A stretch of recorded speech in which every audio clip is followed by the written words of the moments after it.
dari data yang setidaknya data fakta yang saya dengar 2 hari ini, itu polisi kemudian menggunakan hukum sebagai alat pembungkaman terhadap warga. Indonesia harus bisa dikoreksi. Kasus Munir sampai dengan detik ini belum selesai. Untuk saya, kehadiran Kontras di sini itu membuat kami terutama yang di Flores, kita semua merasa diteguhkan untuk membuat formulasi yang tegas tentang ketidakadilan. Saya mengira menurut saya itu geothermal ini dilihat hanya sebagai proyek.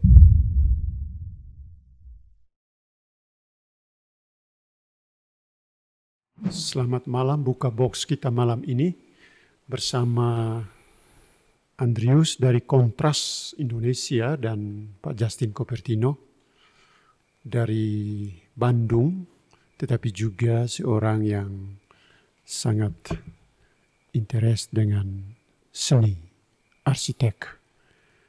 Buka box Komkom Provinsi SVDND akan berdiskusi bersama Andrius dan Pak Justin tentang keutuhan alam ciptaan dan juga perjuangan untuk membela martabat manusia. Kita memberi kesempatan pertama kepada Pak Andrius dari Kontras. Menyebut nama Kontras, kita akan kembali ke belakang jauh dengan nama seseorang yang menjadi korban pembunuhan di pesawat Garuda Indonesia, yaitu Munir. Pak Andrius bisa memperkenalkan mengapa sering terjadi seperti itu sampai munculnya Kontras pada masa itu? Ya, selamat malam pemirsa, juga Romo dan Bapak. Saya Andri, profesi saya adalah advokat publik. Sehari-hari bekerja di Kontras sebagai wakil koordinator bidang eksternal. Kontras itu didirikan tepat 27 tahun lalu, tepatnya pada bulan Maret tanggal 20 tahun 1998. Kala itu Kontras masih berbentuk KIPHAM atau Komite Independen Pemantauan Hak Asasi Manusia, yang juga kemudian dideklarasikan menjadi nama Kontras oleh seorang pembela umum dari LBH-YLBHI yang kemudian juga sekaligus menjadi pendiri Kontras, yakni Munir Said Tholib. Di awal berdirinya Kontras pada waktu itu, Kontras menangani kasus penculikan terhadap aktivis sepanjang 97-98. Kita ketahui ada beberapa aktivis seperti misal Wiji Tukul yang sampai saat ini hilang, dan di awal keberdiriannya Kontras langsung kemudian menunjuk hidung para jenderal-jenderal yang diduga terlibat dalam proses penculikan atau penghilangan orang secara paksa. Dan dari situ kemudian Kontras menjadi satu organisasi yang getol menyuarakan untuk mendorong akuntabilitas dan pertanggungjawaban negara terhadap kasus-kasus pelanggaran berat HAM.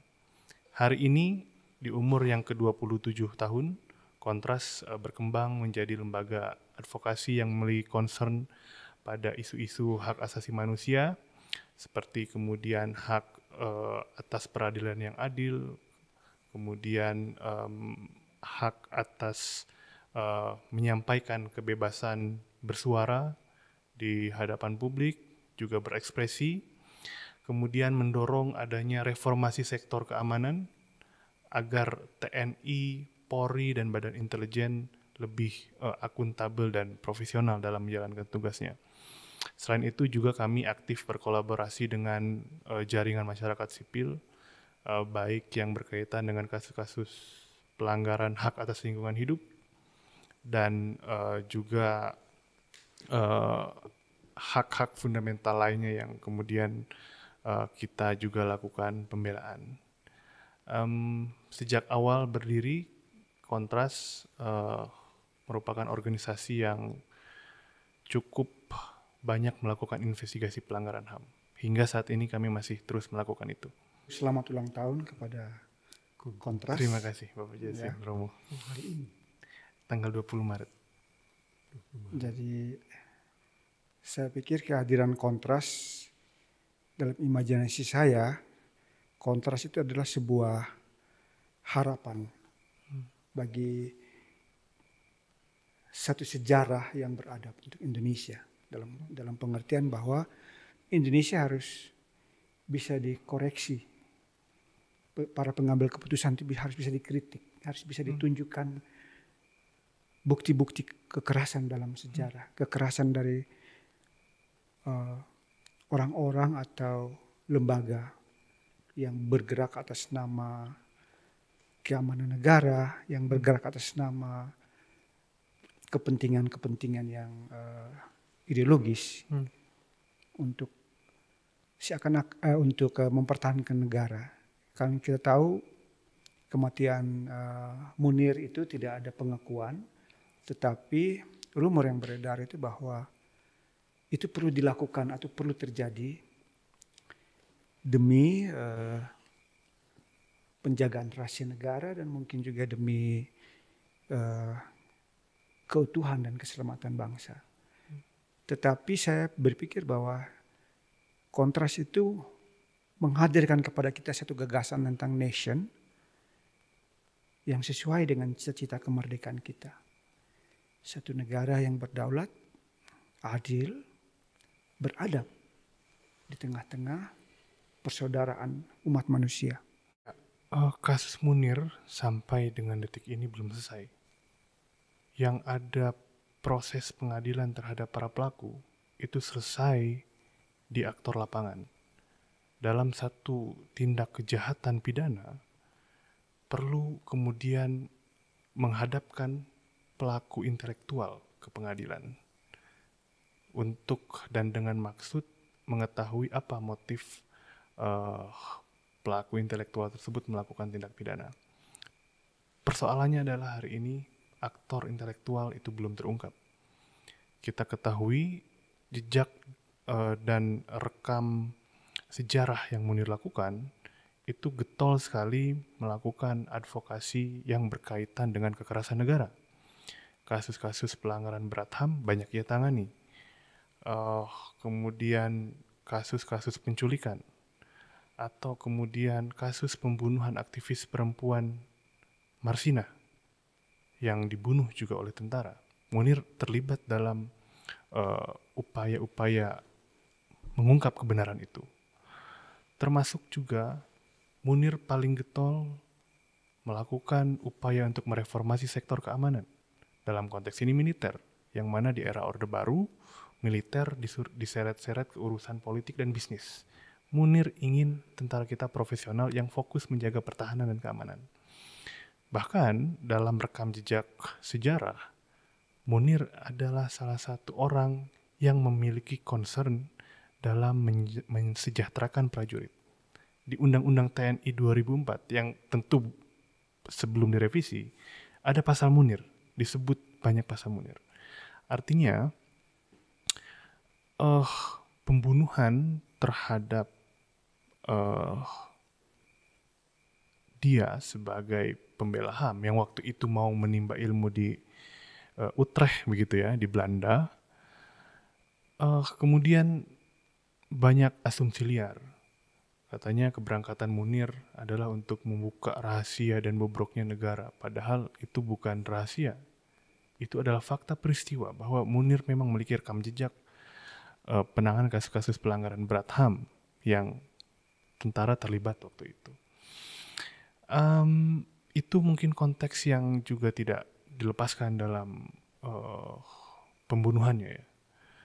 Kemudian berkenaan dengan bagaimana kemudian aktivitas yang dilakukan Munir, bahkan mendeklarasikan Kontras, itu juga yang menginspirasi kami, Badan Pekerja Kontras. Munir mengajarkan kami keberanian untuk mengungkapkan fakta yang sebenarnya terjadi. Munir tidak pernah mengajarkan kami untuk tunduk atau bahkan diam ketika mengetahui fakta. Sekarang Kontras bersama Jatam berafiliasi untuk menghidupkan roh Munir, mencari kebenaran dalam hubungan dengan sistem kekuasaan yang korup atau sistem kekuasaan yang kotor, di mana kita memperjuangkan hak-hak warga. Dan Kontras punya dua misi utama itu, memperjuangkan hak sipil dan hak politik ya. Sekarang kita masuk ke perjuangan dalam hubungan dengan geotermal. Kontras datang ke Flores bersama Jatam. Pak Martin bagaimana melihat kehadiran Kontras di sini bersama Jatam adalah suatu tanda yang meneguhkan bagi perjuangan kita bersama aliansi di sini atau bagaimana? Ya, saya pikir spektrum persoalan terutama masalah kekerasan dan ketidakadilan itu sangat kental dalam kasus geotermal. Pemaksaan geotermal menjadi satu proyek ambisius di mana masyarakat itu berdasarkan fakta lapangan menjadi korban. Dan itu untuk saya kehadiran Kontras di sini itu membuat kita, kami terutama yang di Flores, kita semua merasa diteguhkan untuk membuat formulasi yang tegas tentang ketidakadilan. Ya, saya baru sampai hari Minggu kemarin, sudah 3 hari di sini. Dan sepanjang 2 hari ini, saya banyak bertemu dengan warga-warga di daerah Tapak yang kemudian terdampak geotermal atau kemudian terancam geotermal. Ada satu benang merah yang saya cermati dari berbagai macam kesaksian warga Tapak. Bagaimana kemudian hak paling fundamental sebagai warga negara itu justru dilanggar dan diabaikan oleh negara maupun aktor non-negara. Hak fundamental itu adalah hak atas informasi. Mengapa itu menjadi hak fundamental? Karena dalam konstitusi kita, Undang-Undang Dasar 1945, itu sudah meneguhkan bahwa setiap warga negara berhak dan berkewajiban berpartisipasi dalam setiap penentuan, termasuk menentukan arah kebijakan yang itu nanti akan berdampak pada warga negara sendiri. Dan untuk mencapai itu, ada hak atas informasi. Semua apapun yang berkaitan dengan kebijakan, itu warga harus ketahui. Namun yang terjadi di lapangan, kaitannya dengan upaya proyek geotermal, banyak yang memberikan testimoni bahwa kita tidak diberi informasi secara detail dan jujur. Iya, itu hak atas informasi, berarti hak untuk diberitahu tentang informasi yang benar dan baik. Yang kedua, hak untuk mencari tahu tentang yang benar dan baik. Maksudnya begitu ya? Iya, persis Romo. Karena gini, ketika kemudian warga menyampaikan pernah ada sosialisasi, tapi hanya yang baik-baik disampaikan, dan menurutku itu tak ubahnya seperti manis-manis gula ya. Ini akan membangkitkan ekonomi, ini energi baru terbarukan gitu. Tapi kemudian tidak disampaikan, ini dampaknya dapat merusak lingkungan, dapat menciptakan konflik sosial, dapat menjauhkan warga dari tanahnya gitu. Bahkan juga tidak disampaikan dampak yang paling berbahaya. Misal gas beracun. Di Salura di Sumatera Utara, aktivitas proyek geotermal itu menyebabkan keluarnya atau terlepasnya gas beracun ke udara hingga menyebabkan rusa mati, burung mati, bahkan terakhir yang kami dapatkan informasinya ada 1 orang warga meninggal yang pada saat itu hendak melihat sawahnya tapi kemudian menghirup banyak gas beracun. Nah, yang itu kemudian tidak disampaikan. Karena itu jadi Kontras memperjuangkan hak-hak sipil seperti itu ya. Salah satunya. Di cerita lainnya, berbarengan dengan proyek geotermal, itu seringkali kami temukan ada upaya represif dari alat negara, dari polisi dan tentara. Polisi dari data yang setidaknya data fakta yang saya dengar 2 hari ini, itu polisi kemudian menggunakan hukum sebagai alat pembungkaman terhadap warga yang tidak setuju terhadap proyek geothermal karena sadar daya rusaknya lebih tinggi daripada keuntungannya. Jadi Kontras kemudian bekerja sama dengan Jatam, Walhi, Tren Asia, kemudian bergabung juga Transparansi Internasional. Itu semua memiliki concern dan masing-masing, dan Kontras berupaya melakukan pembelaan terhadap kasus-kasus yang berkenaan dengan sipil politik, salah satunya represivitas dan kriminalisasi terhadap warga yang menolak. Ya, itu berarti Kontras menyadari pentingnya membangun jejaring. Betul. Dengan berbagai pihak seperti Jatam dan juga Walhi, dan membangun jejaring itu penting ya, kita memperjuangkan hak dan martabat manusia, menjaga keutuhan alam. Jejaring adalah suatu bentuk di mana kekuatan kolektif itu dibangun dari segala aspek. Pak Justin, bagaimana pentingnya jejaring di mana warga kita ini, mereka harus dibantu. Mereka sendiri memiliki sumber daya manusia yang terbatas, informasi yang terbatas. Tugas kita adalah membangun jejaring. Ya, kalau yang penting dalam berjejaring menurut saya itu adalah kesempatan belajar. Kesempatan belajar dan saling memberi informasi. Karena muara untuk menyuarakan ketidakadilan dan penderitaan yang mereka alami itu memiliki saluran-saluran melalui lembaga-lembaga CSO yang memiliki, saya katakan, cara mengartikulasi dengan baik, memformulasi persoalan, dan jejaring itu menurut saya sangat dibutuhkan. Masyarakat sebagai satu entitas sosial dan yang harus dikasih tahu atau diperkenalkan kembali hak-hak mereka, diberitahu ini loh cara melihat persoalan. Dan itu khususnya dalam peristiwa Hatam ini kami bersyukur bahwa begitu banyak perhatian dari rekan-rekan dari lembaga-lembaga yang berjaring ini untuk memberi pencerahan kepada kami. Ya, hari-hari ini kita ada kegiatan bersama di Kemah Tabor dalam konteks jejaring itu. Jatam, GPIC SPD, Ruteng, GPIC Keuskupan Agung Ende, aliansi terlibat bersama korban geothermal Flores, dan juga Walhi NTT. Dan Jatam sendiri melibatkan Kontras. Dan Kontras adalah anak dari YLBHI. Ya. Dan dari situ Kontras mulai membangun jejaring yang lebih luas. Apakah dengan kekuatan jejaring Kontras merasa yakin bahwa kita mempunyai kekuatan yang terpadu untuk berhadapan dengan sebuah sistem yang korup dan kotor misalnya? Ya, jelas. Buat kami, berjaring itu adalah salah satu bentuk pemersatu perlawanan. Kontras sadar dengan tim yang tidak banyak, sumber daya juga tidak melimpah, berjaring adalah salah satu kunci untuk melakukan pembelaan terhadap hak-hak warga negara. Dan yang paling penting dari berjejaring adalah Kontras sejak awal berdiri itu memang tidak lahir sendirian.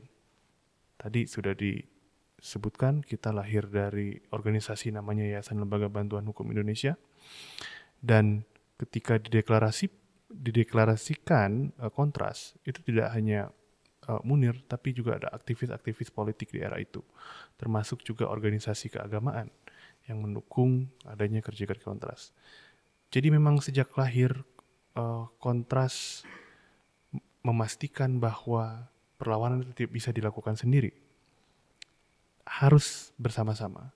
Dan dalam forum peringatan Hari Anti Tambang yang dilaksanakan di Kemah Tabor, ini semakin mendorong kami untuk terus memperluas jaringan, mendukung hak-hak korban dan mendorong agar lebih berdaya.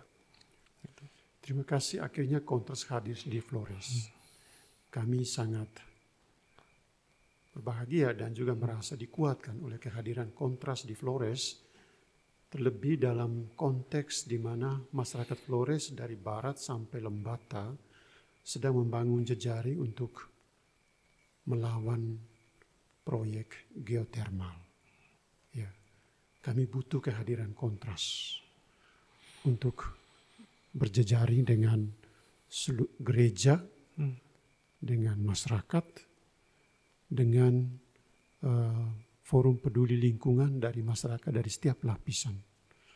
Silakan Kontras hadir di Flores, bahkan bila perlu membangun cabang di Flores untuk membantu masyarakat Flores yang lagi sedang cemas, ya, berhadapan dengan kekuatan besar yang berskala besar dibangun oleh sebuah sistem dengan pertimbangan-pertimbangan dan strategi tertentu untuk merusakkan bumi Flores.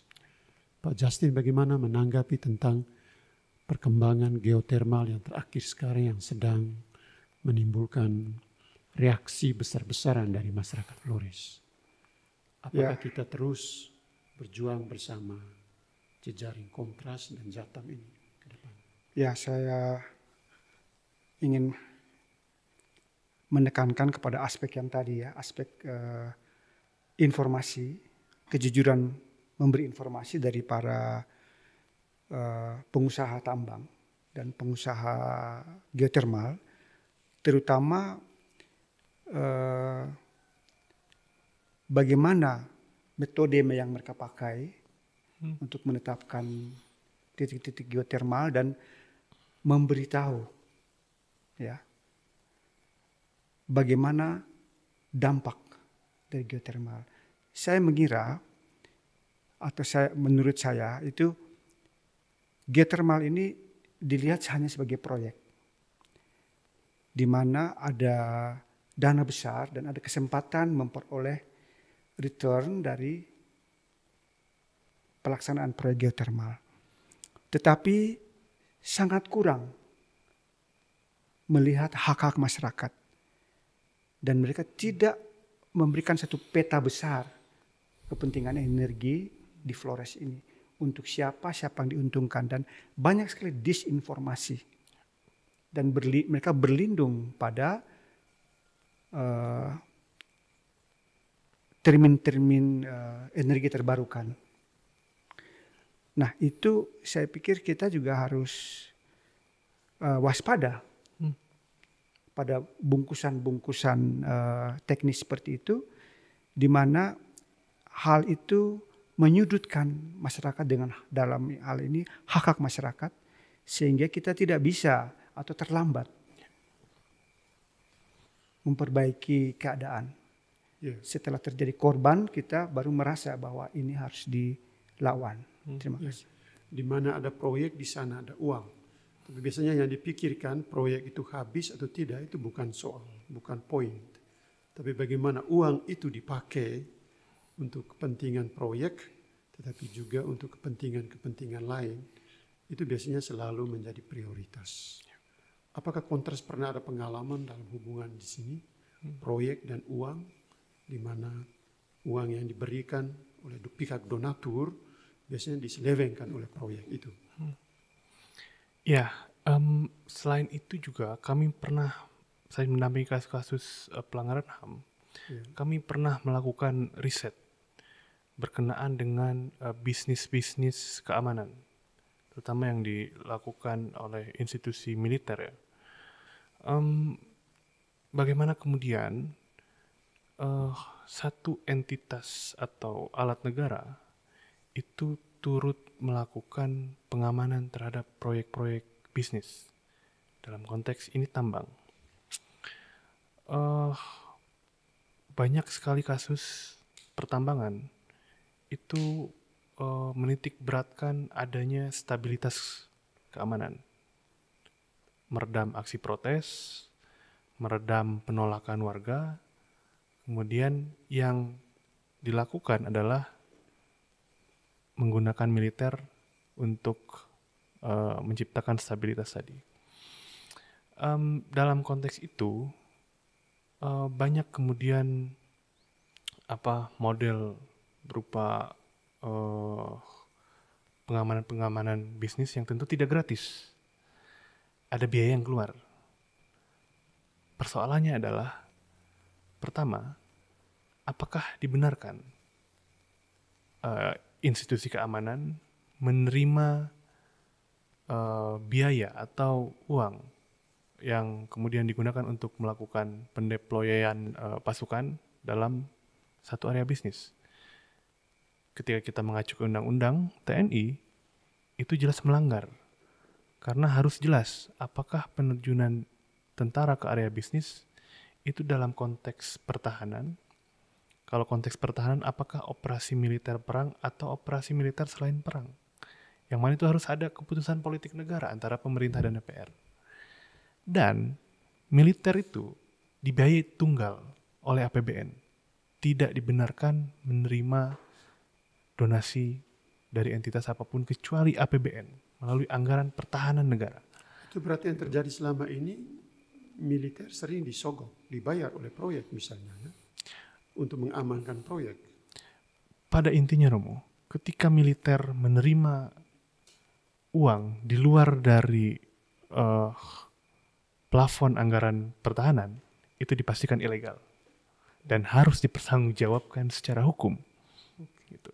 Karena militer di negara manapun itu dibiayai tunggal, tidak boleh dibiayai oleh swasta. Gitu. Jadi misalnya kalau di proyek-proyek geotermal di mana ada demo, ada aksi sosial, masyarakat menolak tambang, dan juga lalu di situ ada militer. Apakah itu militer itu diturunkan oleh kekuasaan atau oleh proyek yang membayar militer? Apakah ada hubungan, ada korelasi antara militer dengan proyek? Kontras mungkin punya pengalaman seperti itu.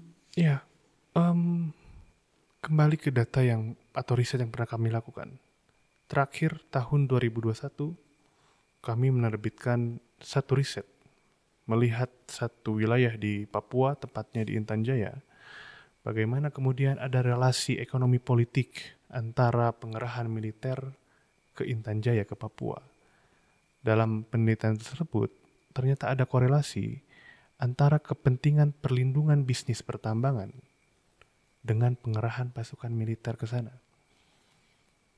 Dengan dalih bahwa ditugaskan dalam operasi pengamanan perbatasan, tapi yang justru terjadi adalah pengamanan pos atau di titik-titik rawan konflik dan gangguan terhadap proyek pertambangan.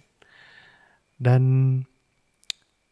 belajar dari situ, relasi antara ekonomi politik ketika ada satu perusahaan atau industri ekstraktif di satu daerah, kemudian ada pelibatan alat negara di situ, baik militer maupun polisi, perlu kita tanyakan dasar hukumnya. Apakah ini atas perintah dan berdasarkan keputusan politik negara?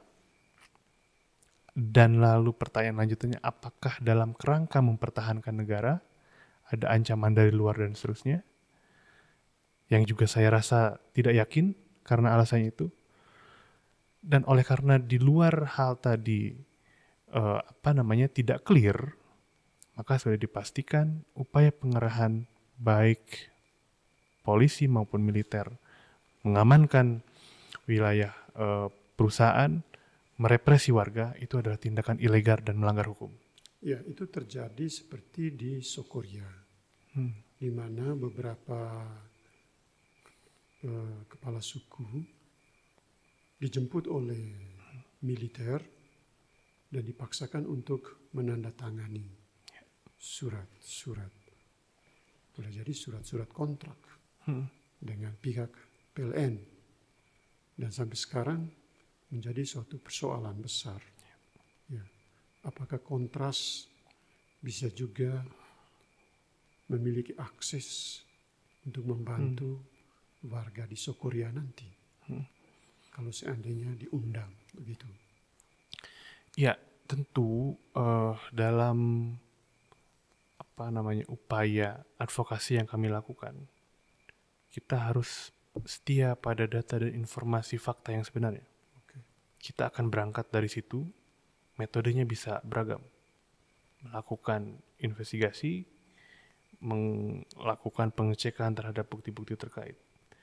Sepanjang kemudian fakta dan data informasi yang tersedia didapat, warga kemudian memahami hak-hak dasar dan oleh karenanya harus melawan, kami pasti akan mendorong upaya advokasi sebisa dan semampu yang dapat kami lakukan.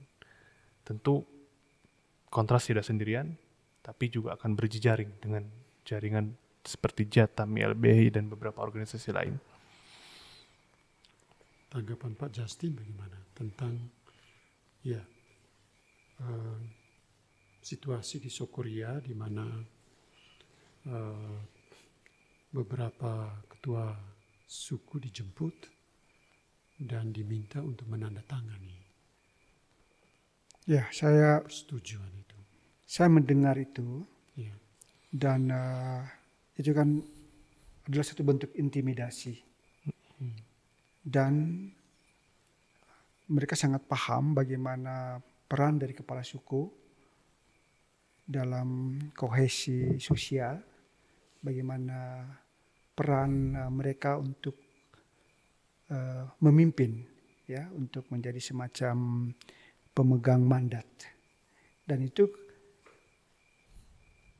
kalau itu terjadi dalam yang seperti diceritakan, itu merupakan hal yang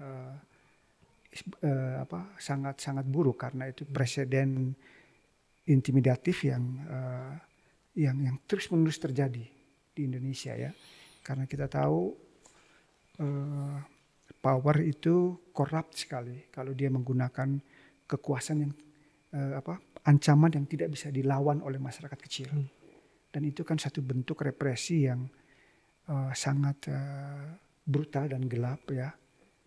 Dan itu sangat merusak sebenarnya, dan harusnya pihak korporasi atau pihak negara mengevaluasi hal itu.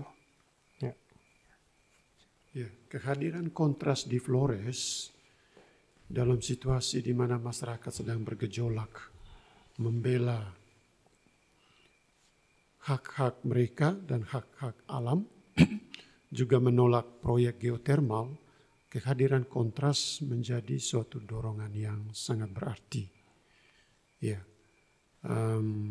apakah Kontras sudah sejak lama mulai mendeteksi ada hak-hak sipil rakyat dan hak-hak politik warga yang diabaikan di Flores dalam hubungan dengan proyek geotermal ini? Ya, sepanjang 2 hari ini kami kemudian terbuka mata bahwa ada fakta-fakta yang bertentangan dengan apa yang disebut hak asasi manusia.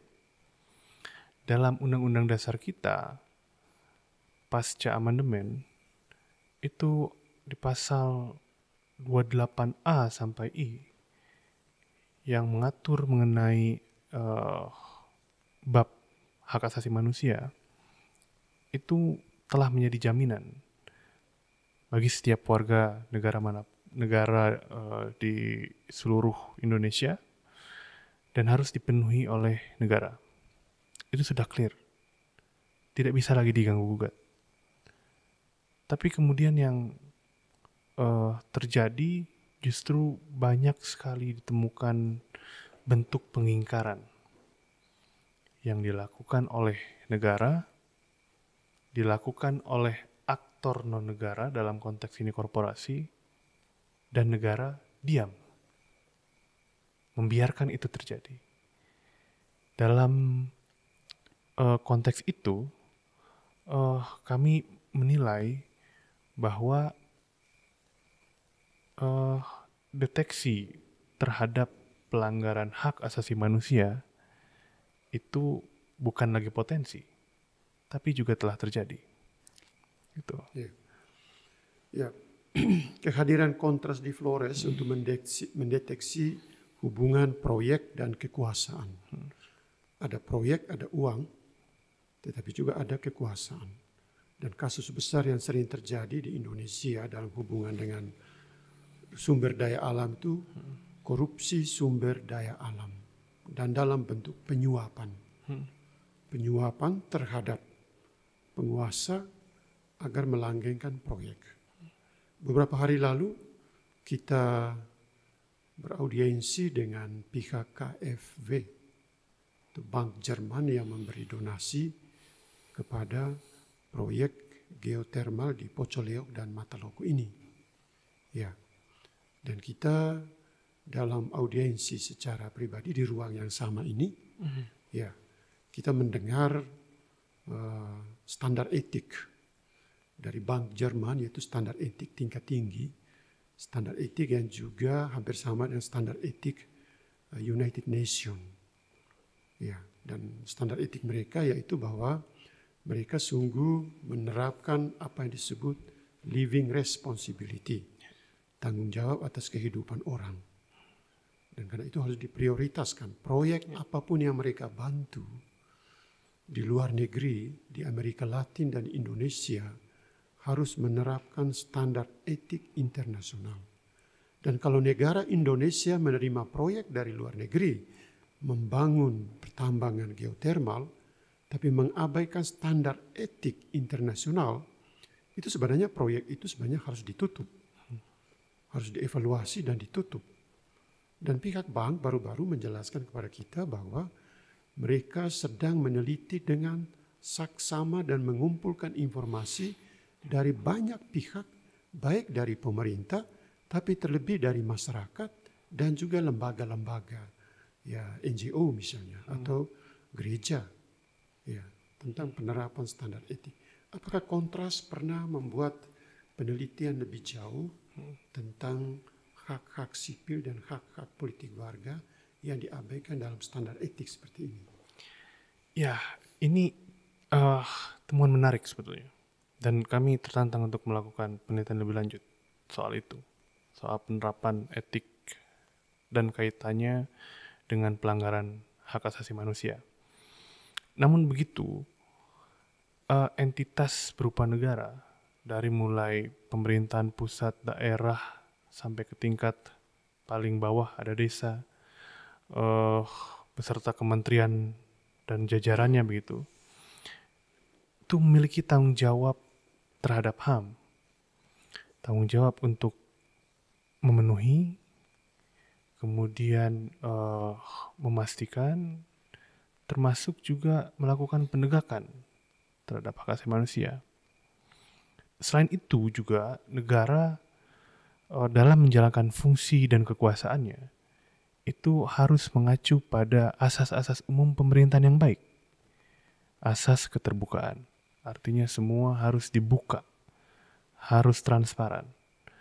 Asas kemanfaatan juga yang tak kalah penting. Bagaimana kebijakan itu dibangun berbasiskan kemanfaatan yang hakiki terhadap hak-hak warga negara. Dan ada sekitar 16-17 asas-asas umum pemerintahan yang baik.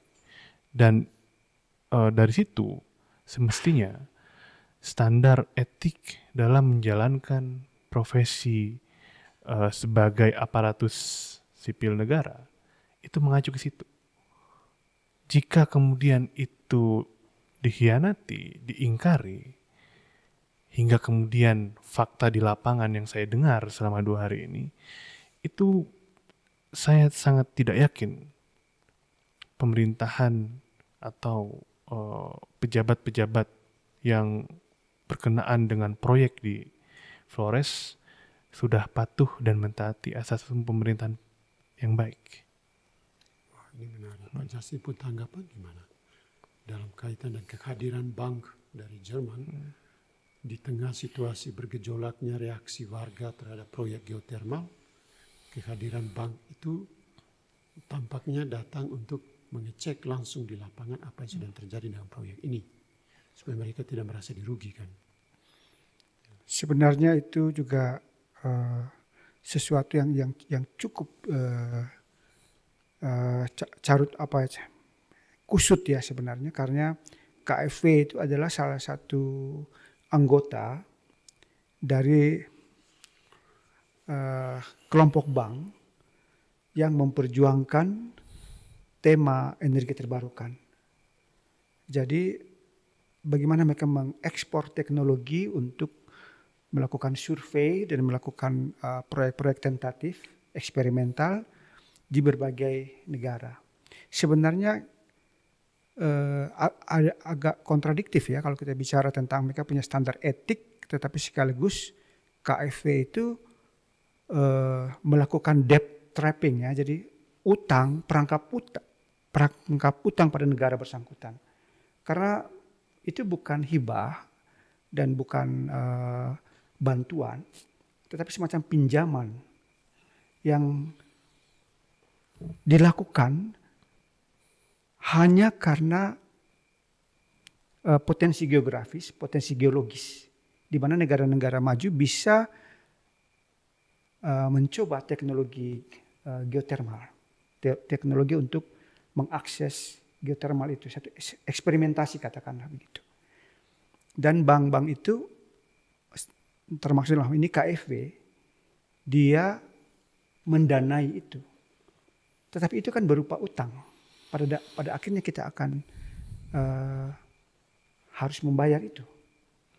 Jadi menurut saya apa yang mereka lakukan atau apa yang mereka kumandangkan sebagai standar etik itu sebenarnya semacam pamflet yang belum tentu secara jelas mereka terapkan dalam aktivitas pendanaan geotermal itu ke Indonesia. Baik, terima kasih Andrius dan Pak Justin. Kita bersama-sama membangun jejaring dalam memperjuangkan hak-hak masyarakat di Flores. Di akhir-akhir ini kami dari aliansi terlibat bersama korban geotermal Flores. Kelompok GPIC mengatasnamai kelompok GPIC SWD Ruteng, ND, Keuskupan Agung ND, dan juga kelompok Forum Peduli Lingkungan di seluruh lapisan bawah para masyarakat ini. Kami mengundang kehadiran Kontras untuk berpartisipasi bersama kami di dalam perjuangan selanjutnya ke depan. Buka Box, Komkom, Provinsi SWD ND mengucapkan terima kasih kepada Pak Justin dan secara khusus Pak Andrius yang datang dari Jakarta untuk melihat dari dekat keadaan yang sedang terjadi. Mungkin ada pesan terakhir untuk kami di sini, di Flores, dalam hubungan dengan perjuangan terhadap geotermal ini, melawan geotermal. Ya, Romo dan juga Bapak, ketika kemudian ada hak sebagai warga negara yang terlanggar, kita jangan diam.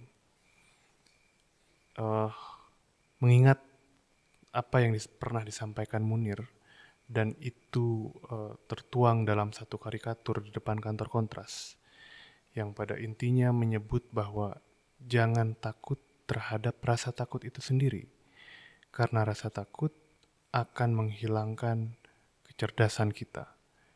Bagi kami, ketika kemudian kita semua yang perjuangkan hak-hak sebagai warga negara direpresi, diteror, kita tidak boleh takut dan terus melawan. Karena teror itu dinyatakan berhasil ketika orang yang diteror diam. Maka dari itu, teruslah melawan sampai hak sebagai warga negara kita dipenuhi. Ada satu slogan yang menjadi pekikan di setiap Kamis sore di seberang istana yang terus disuarakan oleh Ibu Sumarsi, oleh Ibu Suciwati, jaringan korban pelanggaran berat HAM, sampai dengan jaringan muda.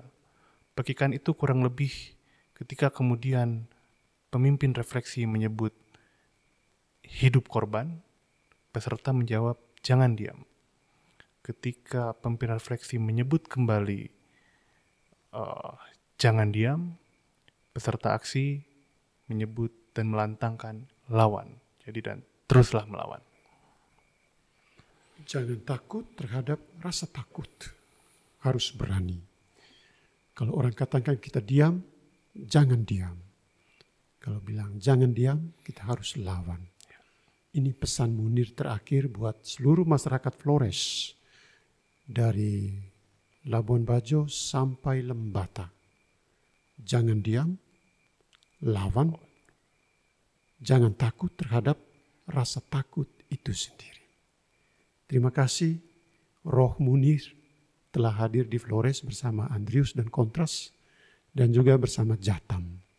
Terima kasih Buka Box, Komkom Provinsi SVDND mengucapkan selamat malam dan terima kasih kepada kedua peserta kita Pak Justin dan Andrius. Terima kasih Romo, Terima kasih, Bapak selamat Justin. malam.